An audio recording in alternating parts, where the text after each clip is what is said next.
Bună, dragii mei, bine ați venit la previziunile pentru energia lunii iulie. Acestea se aplică pentru toți cei care au ascendentul, soarele și luna în Scorpion. În prima parte a emisiunii voi vorbi despre tranzitele astrologice din această lună și apoi vedem ce ne spune energia prin cărțile de oracol, prin cele de tarot, dar și prin talismane. Vă doresc tuturor să aveți o lună minunată și vizionare plăcută. Luna iulie, să știți că este una foarte specială, iar pentru voi în mod deosebit este o lună în care cariera și viața privată intră într-un dialog intens și în care ambele, atât cariera cât și viața privată, cer să fie văzute, revizuite și restructurate simultan. Jupiter, care este și marele benefic în astrologie, se află deja în Leu. La voi pe casa a 10-a, casa carierei, a vocației, a reputației și a locului vostru vizibil în lume. Jupiter pe casa a 10-a este unul dintre cele mai generoase tranzite posibile pentru carieră. Zona profesională crește, se deschide, devine mai vizibilă. Chiar și pentru reputație. Este o expansiune naturală a locului vostru în lume. O recunoaștere care vine, o oportunitate care se lărgește, iar luna iulie asta face. Aduce această energie la un punct de apogeu. Sunteți foarte vizibili. La începutul lunii, pe 7 iulie, Neptun staționează retrograd în Berbec pe casa a 6-a. Și aici vorbim despre casa muncii zilnice, a rutinei, a sănătății, a serviciului. Neptun acolo dizolvă granițele dintre ce trebuie să faci și ce simți că ești chemat să faci.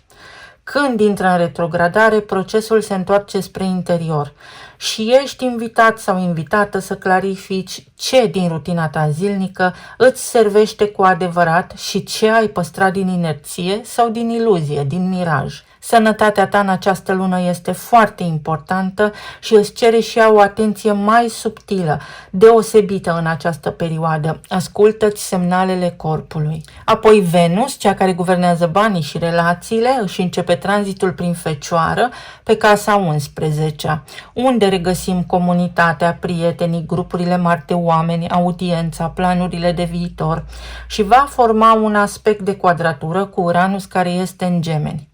Uranus este în Gemeni pe casa 8-a, care este casa voastră, casa transformării, a intimității profunde, a resurselor comune și a tot ceea ce împarți cu altul la nivel profund. Un aspect de quadratură este o tensiune, ca o frecare între două energii care nu se înțeleg ușor. Concret, ceva în relația ta cu un grup sau cu o comunitate este brusc perturbat de o revelație sau o schimbare în zona intimității sau a resurselor comune poate apărea. Aici vorbim despre taxe, datorii, impozite, partaj, succesiune. Poate o tensiune financiară care implică un prieten, poate o dinamică de putere neașteptată într-un grup, poate o informație despre cineva din cercul tău apropiat îți schimbă perspectiva. Uranus pe casa 8-a aduce întotdeauna surprize în zona cea mai profundă și în această perioadă ating relațiile tale colective. Apoi avem evenimentul de lună nouă din Rac pe casa a 9-a, unde avem filozofia, credința, călătoriile pe distanțe lungi, studiul superior, dar și viziunea pe ansamblu despre lume. O lună nouă întotdeauna este un moment de început, de sămânță plantată. Ceva nou pornește în relația ta cu sensul și cu adevărul. Poate o direcție nouă de studiu, poate o călătorie importantă, poate o credință nouă care începe să prindă contur în tine. Este și un moment bun să te întrebi ce cred cu adevărat și în ce direcție vreau să meargă viziunea mea despre lume. Tot în casa a 9-a regăsim și străinătatea, poate în această perioadă vă trec prin minte niște gânduri legate de o relocare, ori în altă țară, ori în țara natală. Mai departe, pe 20 și 21 iulie se produce ceva rar și important din punct de vedere astrologic. Jupiter, la voi pe casa a 10-a, formează în aceeași perioadă 3 aspecte majore cu planete lente. Un trigon, un aspect benefic cu Neptun din casa a 6-a, o opoziție cu Pluton, care este în retrogradare și el învărsător pe casa a 4-a, și un sextil cu Uranus, adică un aspect benefic în casa a 8-a. Și ești în mijlocul unei configurații rare care activează exact axa cea mai importantă a vieții tale în această perioadă. Le luăm pe rând. Trigonul, aspectul benefic cu Neptun din casa a 6-a, conectează expansiunea carierei cu munca ta zilnică. Ce faci concret în fiecare zi are acum un ecou direct în vocația ta mai largă. Nu subestima detaliile și rutina, pentru că ele construiesc ceva mai mare. Orice lucru bun are nevoie de timp ca să crească. Opoziția sau aspectul tensionat cu Pluton din Vărsător, din casa a 4-a, arată că această creștere profesională s-ar putea să intre în tensiune cu viața ta privată și cu rădăcinile. Poate că succesul profesional cere o restructurare în viața de acasă sau ceva din fundația ta privată se transformă tocmai pentru a putea face loc expansiunii publice. Și aspectul benefic, sextilul cu Uranus din casa a 8-a, aduce oportunități neașteptate, prin transformare și prin resurse comune, banii celorlalți, cineva sau ceva din zona intimității profunde deschide o ușă în carieră. Pot fi venituri pasive, pot fi tot felul de lucruri bune, neașteptate. Apoi soarele își începe tranzitul prin Leu și se alătură lui Jupiter pe casa a 10-a. Casa ta se luminează complet. Urmează câteva săptămâni în care ești mai vizibil profesional decât de obicei, în care energia ta vrea să construiască și să fie recunoscută. Aici vorbim și despre statutul public, vorbim și despre tot ceea ce are legătură cu autoritățile din viața ta sau cu autoritatea ta în fața celorlalți. Și indicat ar fi să nu reziști acestui impuls de vizibilitate, pentru că este momentul tău de strălucire maximă. Mercur în sfârșit își reia mersul direct în Rac pe casa a 9-a, a fost retrograd din 29 iunie și a blocat, a încălcit deciziile legate poate de studiile aprofundate, de anumite călătorii. Viziunea ta despre lume a fost puțin încețoșată, poate și contractele sau comunicările cu partenerii de la distanță. Dar iată că toată claritatea își revine, proiectele legate de studiu sau de expansiunea viziunii tale pot fi reluate cu mintea mai limpede. Poate fi vorba despre o călătorie în străinătate sau din străinătate pe meleagurile natale. Pe 26 iulie se produc două lucruri simultan și ambele sunt extrem de importante. Primul dintre ele este faptul că Saturn își începe perioada de retrogradare în Berbec, tot pe casa a 6-a, alături de Neptun. Saturn acolo a construit structuri în rutina ta zilnică și în munca concretă, iar acum că intră în retrogradare îți cere să revizuiești aceste structuri. Ce din obișnuințele tale cotidiene este cu adevărat funcțional? Ce din munca ta zilnică trebuie reorganizat? Este un moment de revizuire a tot ce ține de disciplina și de rutina ta. Poate în cazul în care ai niște obiceiuri nesănătoase, acum este momentul să vezi acest lucru. Și tot pe 26 iulie, nodurile lunare își schimbă axa pentru 1 an și jumătate. Nodul nord intră în Vărsător în casa a 4-a, iar nodul sud intră în Leu pe casa a 10-a. Nodurile lunare nu sunt planete, sunt două puncte matematice care marchează direcția evolutivă a sufletului, atât individual cât și la nivel de colectiv. Nodul sud arată ce lăsăm în urmă, tiparele vechi.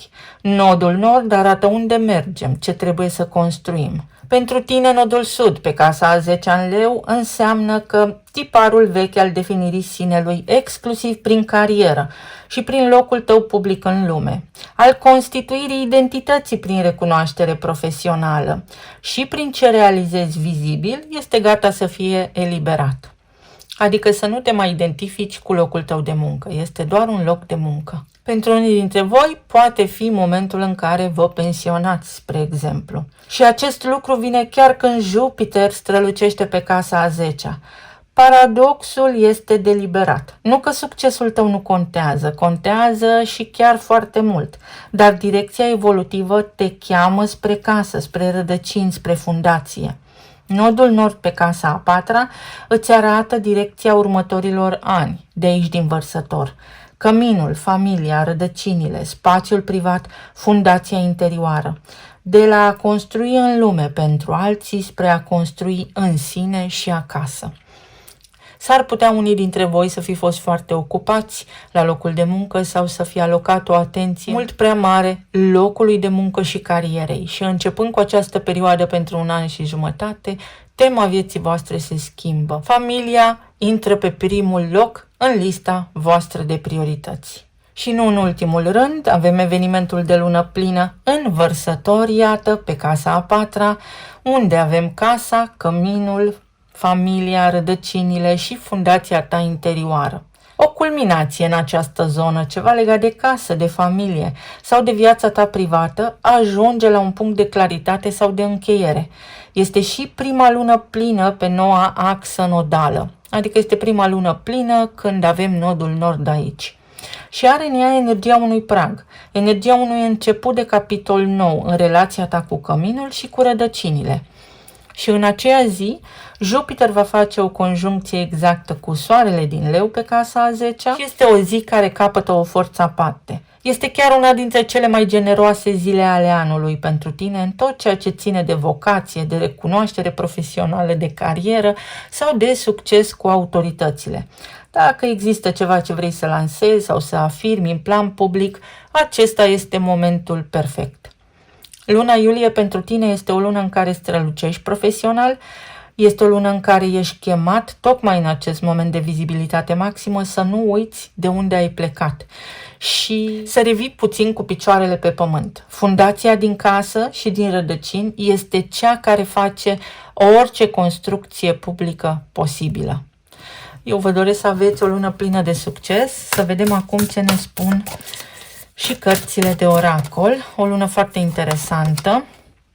Fluturele, o lună de transformare, bucurie, frumusețe și tranziție. Să faceți rocada, cum s-ar spune, de la atenție sporită, de la foarte multă dedicare în profesie, să întoarceți această energie către voi, către rădăcini, către casă, familie și, de ce nu, părinți. O mătură, o energie care se curăță, ceva cere prospețime, împrospătat aerul. Poate unii dintre voi vă apucați de modificări în casă, de construcția unei case, de renovare sau de reluat relația cu familia, cu trecutul. Poate unii dintre voi nu ați fost de mult timp acasă, în țara natală, în orașul natal. Avem iarna, o încheiere, reîncărcare și momentul oportun să reflectați la toate gândurile, la tot ceea ce ați spus, la tot ceea ce ați făcut și ce s-a întâmplat în viața voastră până acum, mai ales profesional, dar și la nivel de rutină. Pentru că în unele cazuri există cel mai probabil o tendință de a vă ignora sănătatea și corpul și aveți nevoie să fiți un pic mai atenți în această privință.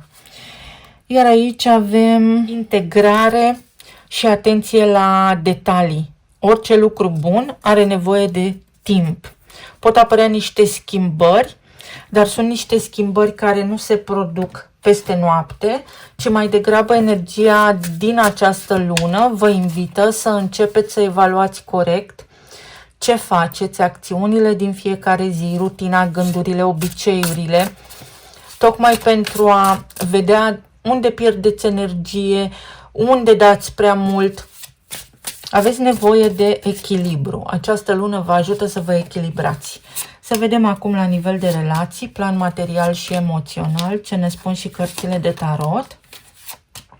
S-ar putea în unele cazuri să schimbați niște grupuri de prieteni, să vă schimbați planurile de viitor, să părăsiți un anturaj, să vă afiliați altui grup de oameni.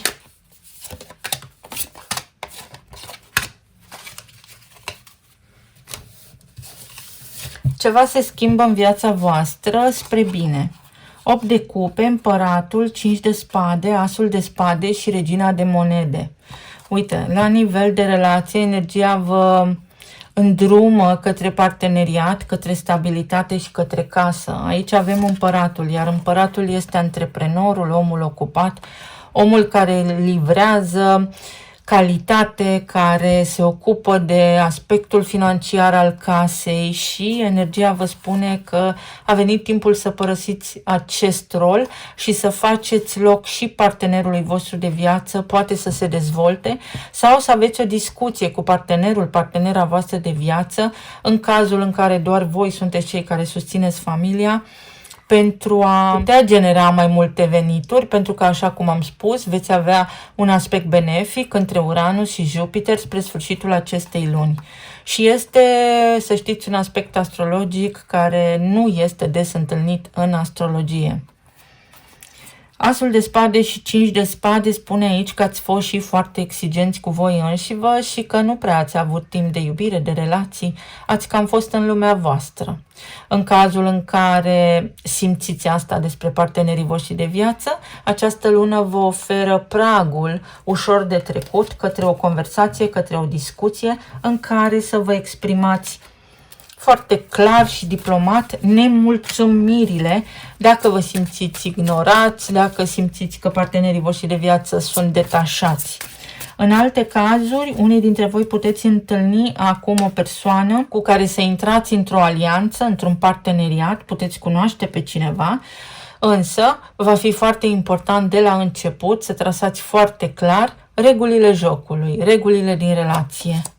6 de bâte. Un câștig de cauză într-o relație conștientă 1 la 1 cu cineva.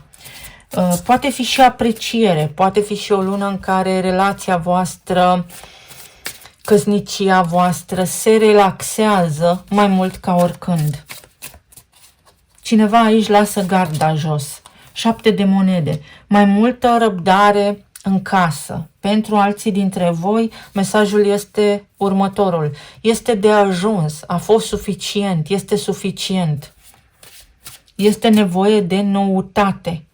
În alte cazuri poate fi vorba și despre o separare, să știți, în care să luați o decizie, să părăsiți casa în care locuiți, să luați o decizie în care să vă despărțiți de partenerul vostru de viață, dar această separare nu implică durere și dramă. 5 de spade din nou, nu este 5 de bâte și 8 de spade. V-ați săturat unii dintre voi de ceartă, de disconfort, de discordie, de discuții interminabile și această lună va aduce oportunitatea să reflectați cu maturitate la relațiile voastre. Orice fel de relație, partener de afacere, partener de viață, prieten foarte bun și să vă sigilați poziția, să fie și așa cum vă doriți voi. Și 9 de cupe. O dorință îndeplinită pe zona relațiilor. Și mai este ceva aici, să aveți grijă ce vă doriți, pentru că atât conștient cât și inconștient veți avea o putere de manifestare colosală. În cazul în care vă supărați pe cineva și spuneți nu mai vreau, s-ar putea aia să primiți și ulterior să regretați.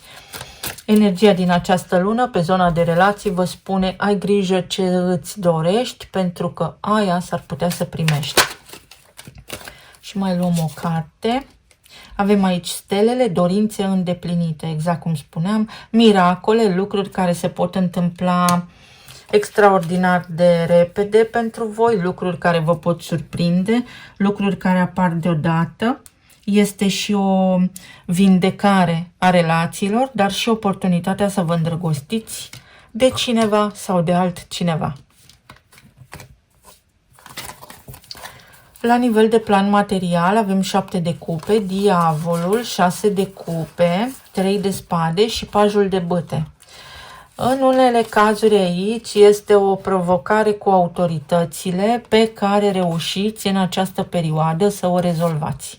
Fie că ați avut de coordonat niște proiecte, fie că ați avut de rezolvat niște chestiuni administrative pe la diverse administrații publice, fie că aveți de luat niște avize, fie că aveți de făcut niște proiecte anume.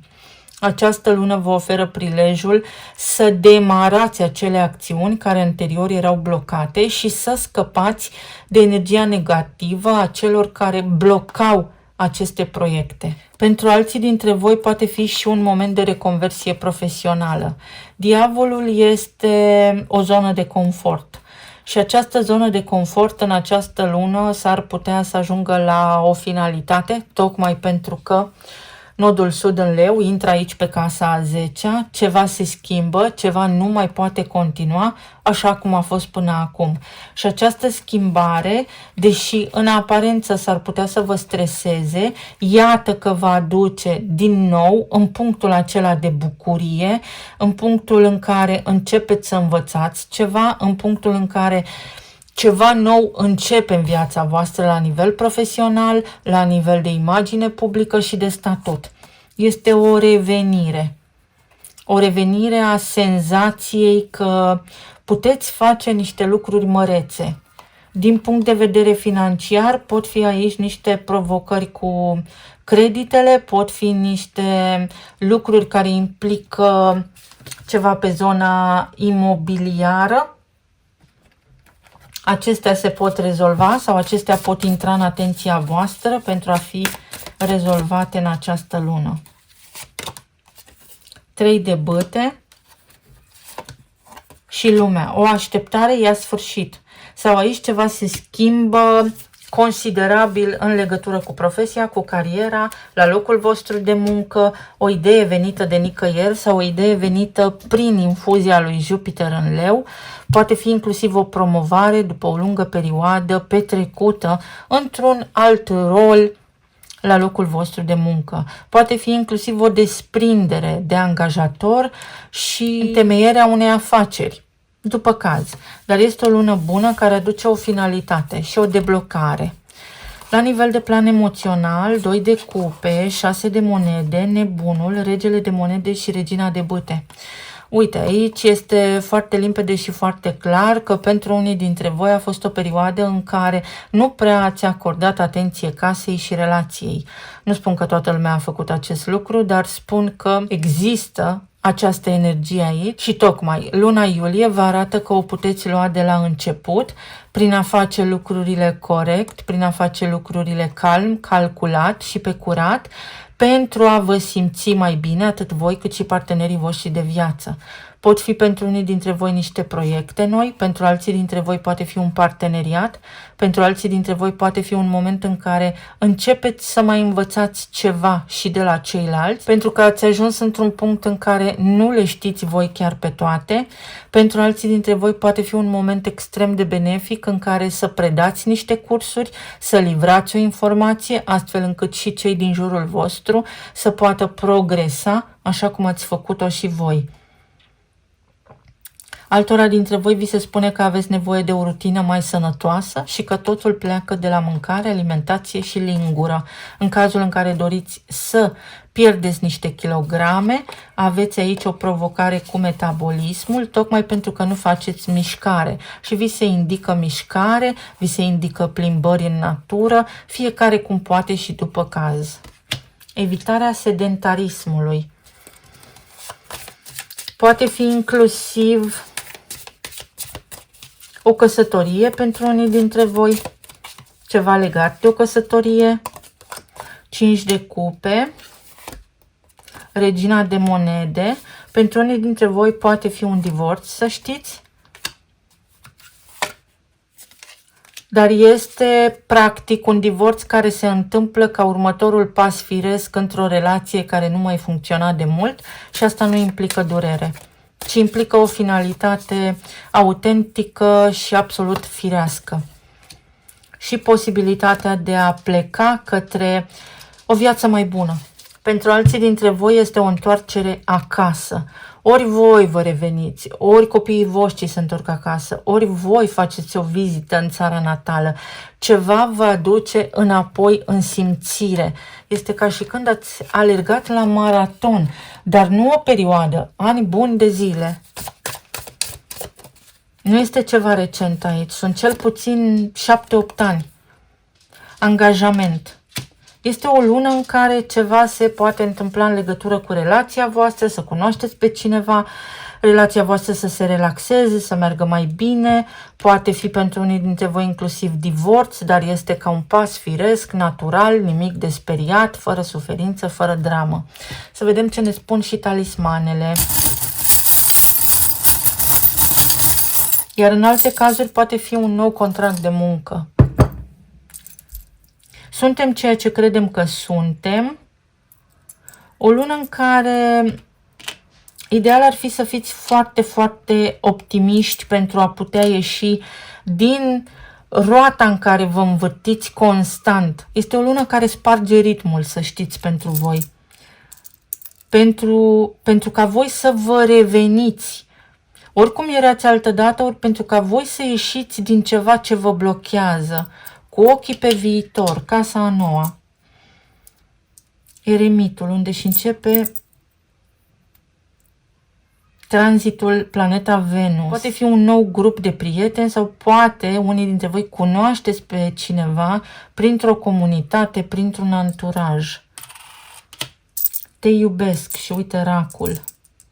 Ceva ce are legătură cu străinătatea. Ori călătoriți, ori vă întoarceți la niște studii unii dintre voi, ori vă schimbați viziunea despre viață, despre partenerul vostru, despre partenera voastră, despre casă, despre copii, despre profesie. Se rearanjează prioritățile în această lună. Uite, Mercur în retrogradare în rac, cât de precis să fie.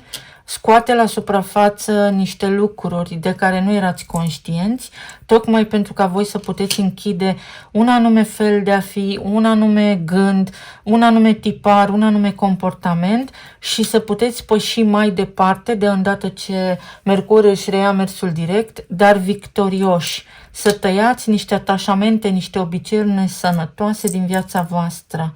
Încerc, uite, o încercare să vă ancorați. Ori vă schimbați ancora mentală, modul în care gândiți, ori schimbați un loc, ceva major se poate schimba în această lună în viața voastră.